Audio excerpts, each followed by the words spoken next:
jornada, ¿cómo le va? Como siempre, un gusto compartir con ustedes información económica y financiera, como lo hace Telesur acostumbradamente a esta hora. Presentamos nuestros títulos, aquí resumimos los temas que vamos a abordar en esta emisión. Mientras la nación bolivariana, es decir, Venezuela, fortalece alianzas con Belarus, China y Rusia, Colombia y Estados Unidos planifican recrudecer agresión. Por eso decimos, sigue el asedio a Venezuela. Recientes declaraciones del ministro de Finanzas de Colombia, Mauricio Cárdenas, así lo confirman. Ha dicho a una agencia, no queremos improvisar, estamos preparando un plan de rescate para Venezuela. Ya veremos de qué se trata. Hecha oficial su candidatura para ocupar la vicepresidencia del Banco Central Europeo. ¿Qué tiene que ofrecer Luis de Guindos en ese cargo al cual aspira? Mientras la gente protesta por la precarización y los despidos masivos, así como se la ve en las calles en esta imagen.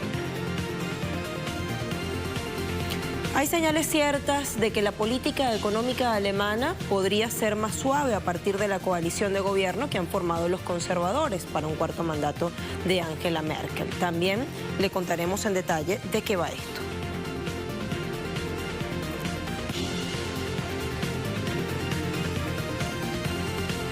Y en nuestro expediente del día, es decir, nuestro asunto de análisis, nos preguntamos qué deja la gira de Rex Tillerson, secretario de Estado de Estados Unidos, por nuestra región en clave geoeconómica.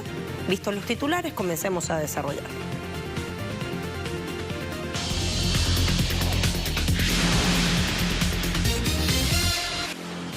Este domingo los gobiernos de Venezuela y Belarus pasaron revista a los convenios suscritos en materia habitacional para potenciar la construcción de vivienda en territorio venezolano, es decir, para dar continuidad plena a la Gran Misión Vivienda Venezuela, uno de los proyectos bandera de la Revolución Bolivariana. El ministro para Hábitat y Vivienda, Idelmaro Villarruel, sostuvo un encuentro con el embajador de Belarus en Venezuela, Oleg Paferov, y el director general de la empresa constructora JSB Velsa Rupestroy, Vital Bandarik, entre otros funcionarios de los dos países, con el objetivo de revisar los planes de la Gran Misión Vivienda Venezuela para este 2018 en curso. Esta alianza, como se sabe, abarca o incluye la construcción de varios complejos urbanísticos en la ciudad capital y también en dos entidades, una que hace parte de la región central, Aragua, y otra que está incluida en el eje llanero, es decir, Barinas. Venezuela y Belarus formalizaron la agenda de cooperación mutua 2018-2022 con énfasis en los sectores agroindustrial, alimentación, construcción de viviendas, ciencia y tecnología y desarrollo compartido con transferencia tecnológica o apropiación social del conocimiento. Hasta esta fecha, la Gran Misión Vivienda Venezuela ha construido más de 1.990.000 hogares, es decir, está muy cerquita de llegar a su récord de 2 millones de casas dignas entregadas, adjudicadas, y espera finalizar el 2019 con 3 millones en total. Mientras esta alianza o alianzas de esta naturaleza son posibles, hay otras que se gestan bajo intereses diametralmente opuestos. Por ejemplo, la Unión Colombia-Estados Unidos, que apuesta a una crisis en Venezuela y a una agresión militar. Escuchemos de qué van las recientes declaraciones dadas por el ministro colombiano Mauricio Cárdenas.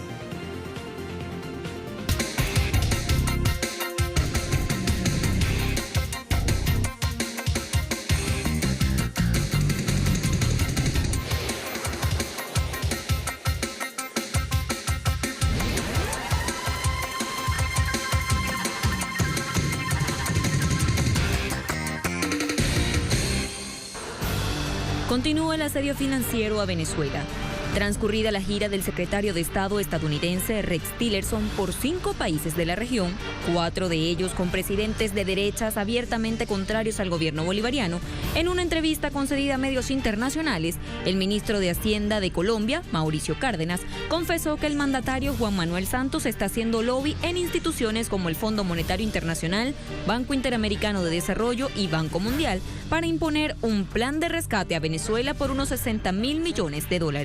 no tendrían. Cárdenas agregó que a Colombia le gustaría asumir un papel más directo en la reconstrucción de la economía venezolana en caso de que se dé un eventual cambio de gobierno, tal como planteó Tillerson en Austin, Texas, antes de comenzar su gira. Según el derecho internacional, esto es una clara intromisión en asuntos internos. Además, paradójicamente, los mismos organismos financieros con los cuales pretende el Ejecutivo colombiano lograr una supuesta ayuda para Venezuela son los que confirman que Colombia vive una situación delicada. Es una de las naciones más desiguales del mundo, la segunda de Latinoamérica. 20% de los ingresos del país están concentrados en un escaso 1% de la población, mientras la mitad de esos ingresos está en manos del 10%. 1% de las familias ricas y empresas transnacionales son dueñas del 81% del territorio. Los ricos en Colombia pagan menos impuestos. 22 millones de colombianos viven en pobreza y 20% de la población vive en pobreza extrema. 5 millones se va a dormir diariamente sin comer. El desempleo se ubica en 9% y 62% de los jóvenes que viven en el ámbito rural no se inscriben en la educación secundaria y solo 2% accede a la universidad. En paralelo, las privatizaciones alcanzaron al Banco Popular y Colpatrian, a las empresas inmobiliarias, servicios de agua potable, alcantarillado, educación, salud y seguros. A esto habrá que sumar una violencia histórica que ni con la firma de los acuerdos de La Habana se han podido resolver. El asesinato a líderes sociales que se ha convertido en una práctica sistemática, desplazamientos forzados por esos hechos violentos, incumplimientos de acuerdos con sindicatos, falta de garantías para el ejercicio de la protesta pacífica y la política, desnutrición en La Guajira, Arauca, Chocó, Magdalena, entre otros departamentos.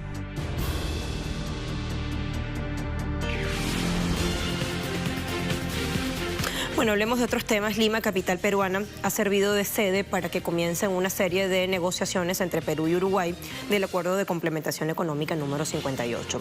¿De qué va esto? ¿Quién daba la información? Lo hacía el Ministerio de Comercio Exterior y Turismo tras una reunión sostenida por el viceministro de Comercio Exterior de Perú, Edgar Vázquez, y el subsecretario de Relaciones Exteriores de la República Oriental del Uruguay, Ariel Bergamino, quienes, para darle cuerpo al referido acuerdo, establecieron incluir en futuras negociaciones aspectos que tienen que ver con la completación de la lista de productos bajo eliminación arancelaria, así como también actualizar las disposiciones vinculadas a obstáculos técnicos, medidas sanitarias, procedimientos aduaneros, entre otros aspectos. Ambos países buscan con estas negociaciones modernizar y profundizar los convenios establecidos en áreas como exportaciones de las pequeñas y medianas empresas, el comercio de servicios y, según las autoridades, en un plazo que va de 15 a 30 días, podrían tener definida la hoja de ruta común de este proceso de negociación, lo cual incluye todos los temas de interés que hemos enumerado, también el cronograma y la sede de las distintas reuniones que de aquí en más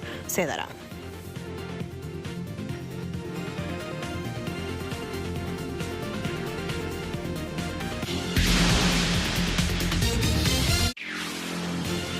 Angola redimensiona la legislación vigente en materia energética. El viceministro para Petróleos, Paulino Jerónimo, asegura que el gobierno de este país está preparando su primera ley sobre explotación gasífera y que se viene en un futuro cercano una reforma a la ley de incentivos fiscales relacionados al descubrimiento de reservas petroleras. El viceministro apuntó que con estas medidas el objetivo es garantizar los derechos a aquellas empresas que descubren el recurso en territorio angoleño, mientras que con la reforma a los incentivos fiscales se busca la certificación de 4.000 millones de barriles de petróleo para su posterior producción, descubrimientos que, en palabras del propio funcionario, no son económicamente viables a la luz de los contratos vigentes.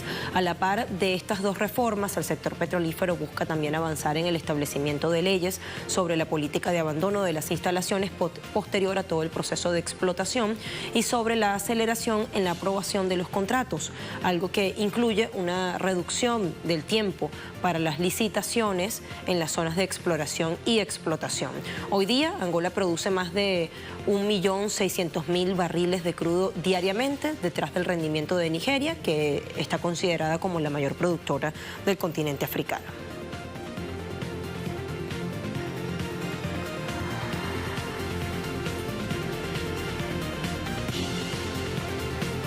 Miremos ahora los principales indicadores petroleros. Esta venezolana promedió o cerró la semana pasada en 371.57 yuanes, una pérdida de 16 yuanes con 51 centavos.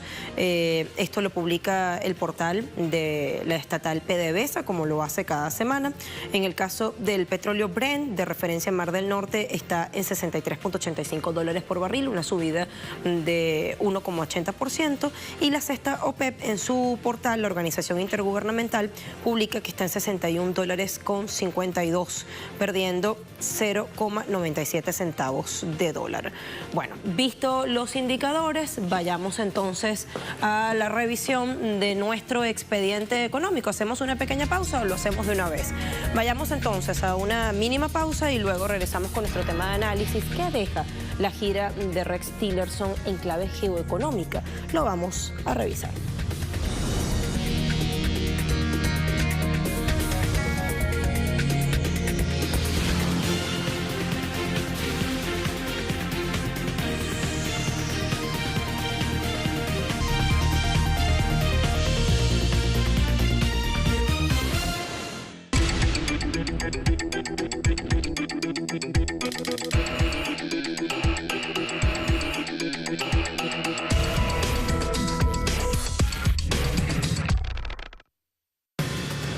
Comencemos a desarrollar nuestro tema de análisis. El gobierno de Estados Unidos necesita a toda costa recobrar esa posición geopolítica que ha venido perdiendo a lo largo de estos últimos años. La visita de su secretario de Estado a 5 países de nuestra región parece organizada con esa finalidad. Pero ¿acaso buscando lana salió trasquilado? Solo abrimos esta pregunta o planteamos este interrogante para abrir nuestro expediente económico del día. Hay quien dice que los propósitos de la gira del secretario de Estado de Estados Unidos, Rex Tillerson, por América Latina era ocupar mayores espacios antes que China y Rusia acentúen su presencia en la región, que obedece también a la necesidad de su país de mostrarse firme frente a la propuesta que hizo China a la CELAC en la reciente ronda de reuniones en Santiago de Chile de incorporar a la región al gigantesco proyecto de infraestructura, la Franja y la Ruta. Y es que la influencia estadounidense en la región está siendo desplazada con un estilo diplomático, sin bombas ni golpes de Estado. El mayor consumidor mundial de materias primas, China, prometió impulsar el comercio con la región, que actualmente supera los 200.000 millones de dólares. El comercio entre China y América Latina y el Caribe se multiplicó por 22 veces entre los años 2000 y 2013. En 2017 se llegaron a intercambiar bienes por un valor de 266.000 millones de dólares y la meta para 2025 es de 500.000 millones de dólares. De acuerdo con datos de la Comisión Económica para América Latina y el Caribe, CEPAL, el gigante asiático es el primer mercado de destino de las exportaciones de Brasil y Chile y el segundo de Perú, Cuba y Costa Rica. Además, es el tercer país entre los principales orígenes de las importaciones de la región. Le compra toda la soya que puede Argentina. Chile, el mayor productor de cobre del mundo, le destina 1/3 de su producción. Perú también le suministra cobre. Y Venezuela coloca en China grandes cantidades de petróleo. Ante esto, Estados Unidos ha decidido dar un paso al frente tratando de asegurar espacios. Pero Tillerson pasó por alto que es la potencia que él representa, junto a sus corporaciones, y no China y Rusia, la que ha sometido por más de un siglo a la región al saqueo, la explotación, la injerencia, las intervenciones militares, los golpes de Estado y el asesinato de cientos de miles de obreros, campesinos, estudiantes e indígenas. La ruta de uno de los principales accionistas de la ExxonMobil, petrolera estadounidense, comenzó en México, siguió en Argentina y Perú, pasó por Colombia y terminó en Jamaica en un intento en esta última parada de quebrar, de fracturar el acuerdo fundado por el presidente Hugo Chávez, Petrocaribe. En las 2 primeras escalas, Tillerson insistió en que Washington seguiría siendo el socio más firme, fuerte y duradero de la región. Pero la oferta de amistad puede no ser suficiente. Una encuesta reciente de Gallup descubrió que las calificaciones de aprobación de los latinoamericanos sobre el liderazgo estadounidense cayeron desde el 49% en 2016 hasta los 24 puntos porcentuales en 2017. Solo 16% de la región aprueba el desempeño laboral de Donald Trump. Sumado a ello, hoy Estados Unidos tiene que lidiar con las fuertes críticas contra Tillerson, la renuncia del subsecretario para Asuntos Políticos Thomas Shannon y la salida de William Brownfield, otro especialista de vasta experiencia en asuntos latinoamericanos. Y ocurre que los temas particulares, esos que preocupan al común denominador, es decir, la economía real productiva, cuestiones como empleo, productividad, problemas comunes en general, fueron los grandes ausentes en esas conversaciones bilaterales que sostuvo durante la semana pasada Rex Tillerson.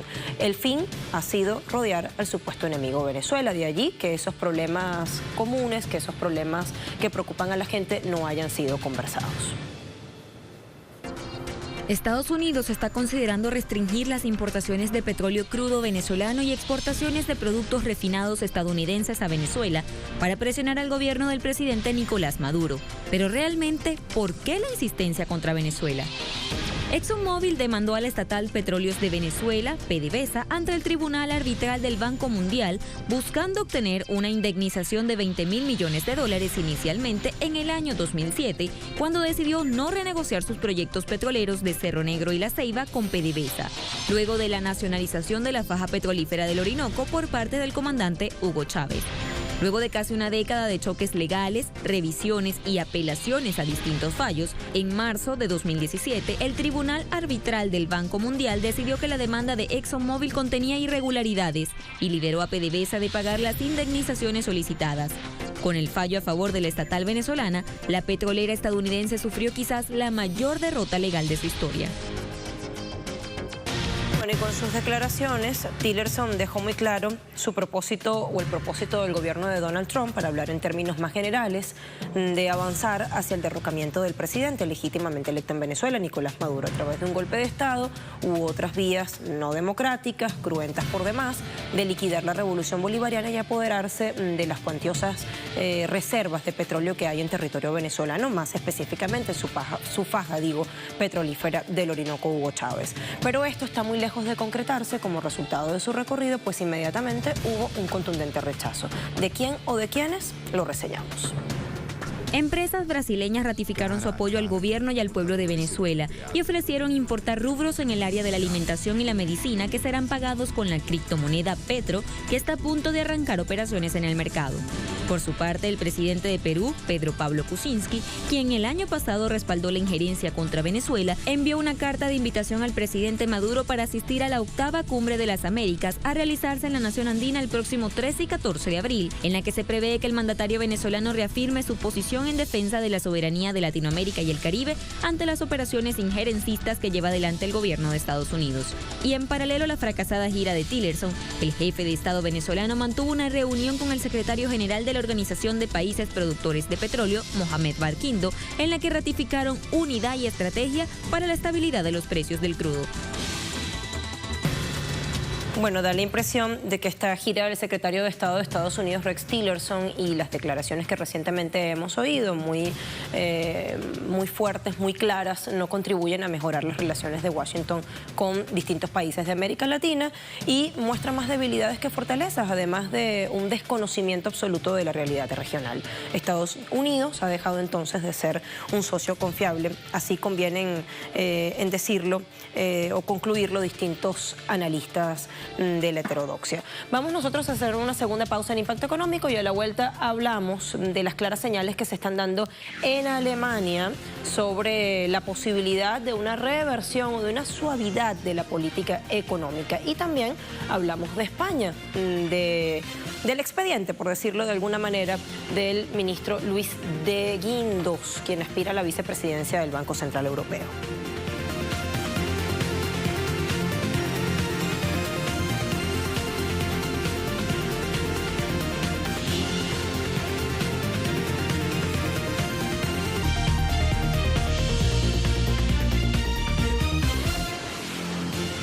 Más allá de fronteras, entes reguladores europeos siguen poniendo la lupa a la fusión de la multinacional Monsanto y la químico-farmacéutica alemana Bayer.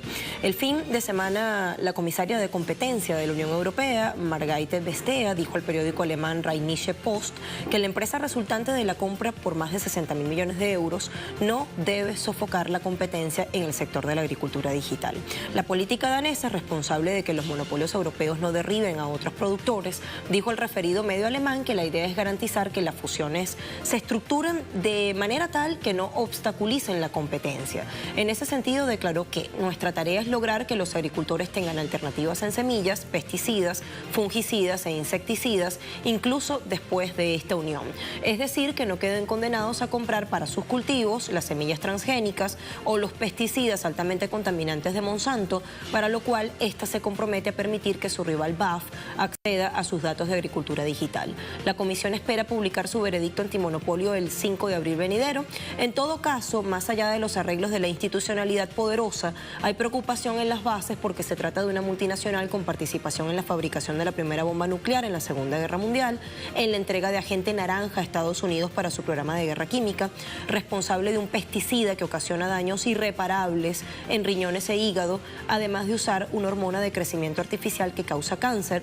Así está comprobado, monopoliza el uso de endulzantes sin calorías cuyos efectos son nocivos para la salud humana y se ha encargado de eliminar las semillas orgánicas para imponer las suyas, que son manipuladas genéticamente. De allí la preocupación, los perjuicios que podría producir de aquí en más esta fusión entre Monsanto y la alemana Bayer.